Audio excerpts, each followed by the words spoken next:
प्रिय छात्रों नमस्कार। एनसीईआरटी गणित कक्षा 10वीं में आपका स्वागत है। आज हम लोग प्रश्नावली 13.1 का प्रश्न क्रमांक 7 हल करेंगे। तो आइए सबसे पहले प्रश्न पढ़ लेते हैं। इसमें दिया गया है, कोई तंबू एक बेलन के आकार का है जिस पर एक शंकु अध्यारोपित है। तो सबसे पहले इसमें लिखा है कि कोई तंबू एक बेलन के आकार का है। तो सबसे पहले यदि कोई तंबू होगा इस तरीके से, यदि हम इस पे बनाएं, ये देखिए कोई तंबू है बेलन के आकार का है, ये बना लिया बेलन। ये देखिए ये बेलन बन गया। इसमें लिखा है कि कोई तंबू बेलन के आकार का है, ये हो गया, जिस पर एक शंकु अध्यारोपित है। तो इस पर एक शंकु अध्यारोपित यानी रखा हुआ है, तो एक शंकु इस पर रखा है इस तरीके से।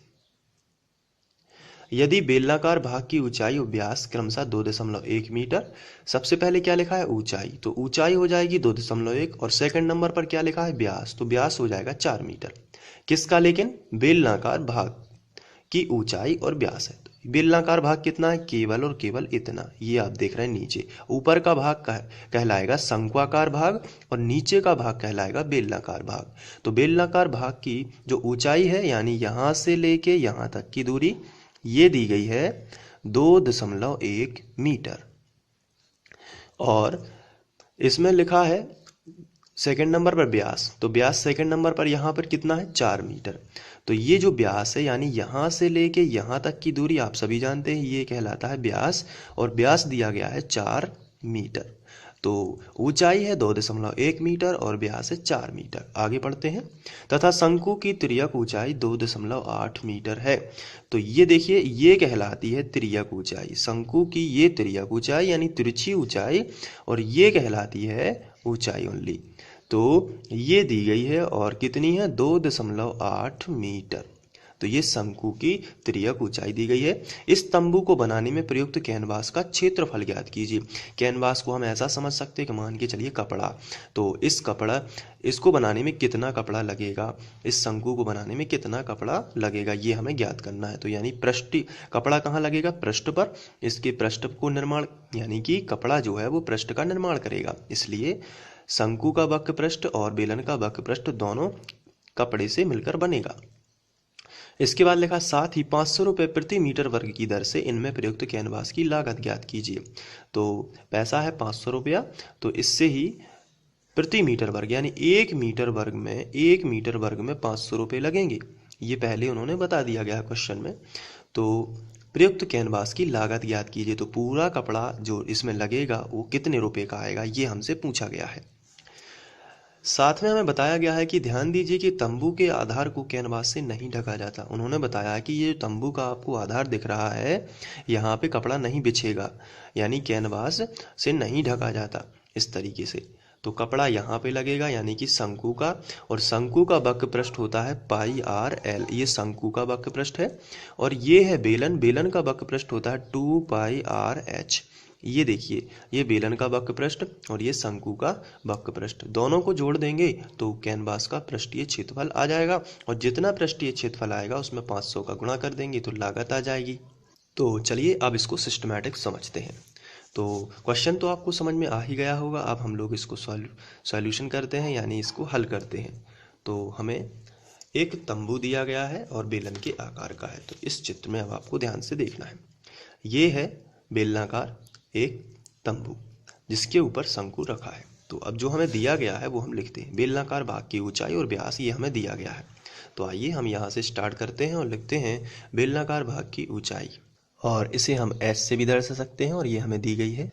यहाँ पे देखा जाए तो ऊंचाई दी गई है 2.1 मीटर और व्यास दिया गया है 4। तो ऊंचाई में हम लिखेंगे 2.1 मीटर, ये हमने लिख लिया। इसके बाद बेलनाकार भाग की का व्यास, और इसे हम d से भी दर्शा सकते हैं। तो d बराबर, और व्यास हमें दिया गया है, यहाँ पे देखिए ऊंचाई दी गई थी इतनी और व्यास दिया गया है 4 मीटर। तो हम यहाँ पे लिख लेंगे 4 मीटर। अब जब व्यास दिया गया है तो बेलनाकार भाग की हम त्रिज्या भी निकाल सकते हैं, और त्रिज्या इसलिए निकाल ली है ताकि फॉर्मूला 2 पाई आर एच लगा सके, तो r का मान जरूरी है। तो हम लिखेंगे बेलनाकार भाग की त्रिज्या, और इसे हम r से दर्शाएंगे, और जब व्यास इतना है तो व्यास का आधा यानी कि 4/2 और दैट इज इक्वल 2 मीटर। तो इस तरीके से ये आ जाएगा। तो अब हम बेलनाकार भाग का पृष्ठीय क्षेत्रफल यानी बेलनाकार भाग का वक्र पृष्ठ निकाल लेते हैं। तो बेलनाकार भाग का वक्र पृष्ठ होगा 2πr/h। तो इस तरीके से 2 पाई का मान 22/7 और r का मान हमने निकाल लिया है 2 और h का मान हमें दिया गया था 2.1, तो हमने रख दिया 2.1। आगे सॉल्व करते हैं तो 2 दूनी हो जाएगा 4 गुणित 22/7, इसका गुणा इसमें किया इसलिए 4 आया, गुणित 22 और बटे में आ जाएगा 7 गुणित, इसको हम लिख सकते हैं 21/10, क्योंकि दशमलव हटाना है तो दशमलव का 1 और दशमलव के बाद जितने अंक उतने 0। अब देखिए 7 दिया 21, ये 3 बार कैंसिल हो गया और ये देखिए 2 पंचे 10 और 2 11 22, ये हो गया कैंसिल, बचेगा 11 चौके 44 गुणित ये 3 बार तो 3 बचेगा और बटे में आ जाएगा 5। इस तरीके से तो अब 3 का गुणा कर देते हैं तो 3 चौके 12, 12 की 2 हासिल आ जाएगी, 1 3 चौके 12 और 1 13, 132/5। इसको यहीं पे छोड़ देते हैं और फिर आगे देखेंगे यदि सॉल्व होगा, नहीं तो एलसीएम आ जाएगा, क्योंकि शंक्वाकार भाग की अभी ऊंचाई या वक्र पृष्ठ निकालना अभी बाकी रह गया है। तो चलिए सबसे पहले अब हमने देखा कि हमें इस चित्र में शंक्वाकार भाग का वक्र पृष्ठ और निकालना है। तो इसके लिए हमें जो यहाँ बेलनाकार भाग का जो व्यास था वही शंकु का भी व्यास होगा। क्यों होगा? क्योंकि बेलनाकार भाग पर ही शंकु अध्यारोपित है। तो बेलनाकार भाग का जो यहाँ पे व्यास है वो कितना दिया गया है?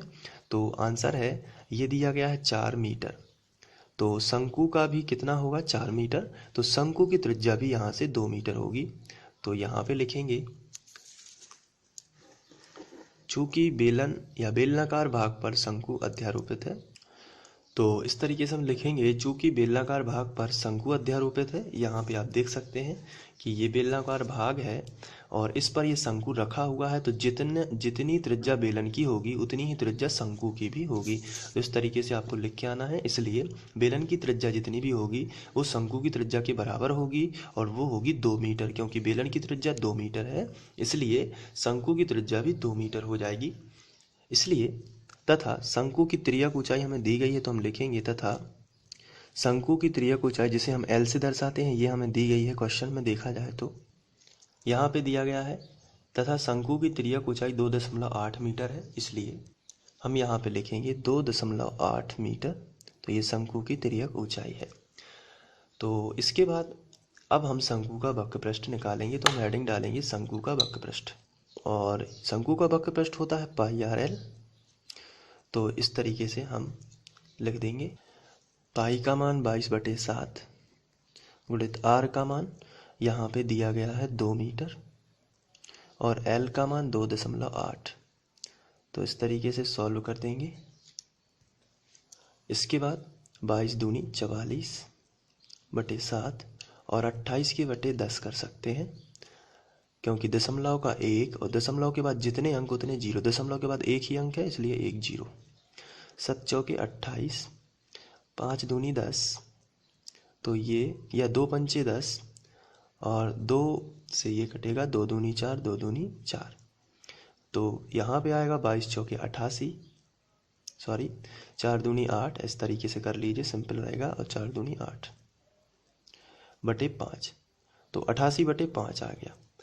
तो ये आया है 132/5 और ये आया 88/5। दोनों का ले लेते हैं एलसीएम, या फिर हम यहाँ पे हेडिंग डालेंगे, इसलिए तंबू का या तंबू में लगे या प्रयुक्त कैनवास का क्षेत्रफल। तो हम इस तरीके से लिख सकते हैं कि तंबू में लगे कैनवास का क्षेत्रफल बराबर बेलनाकार भाग का वक्र पृष्ठ प्लस शंकु का वक्र पृष्ठ। इस तरीके से यहाँ पे जो कैनवास लगेगा यहाँ पे, और जो भी कैनवास लगेगा, जो कपड़ा लगेगा, वो पहले तो बेलन के वक्र पृष्ठ के बराबर होगा, फिर शंकु के दोनों को जोड़ देंगे। तो बेलनाकार भाग का जो हमने वक्र पृष्ठ निकाला है वो है, ये देखिए बेलनाकार भाग का वक्र पृष्ठ ये है 132/5।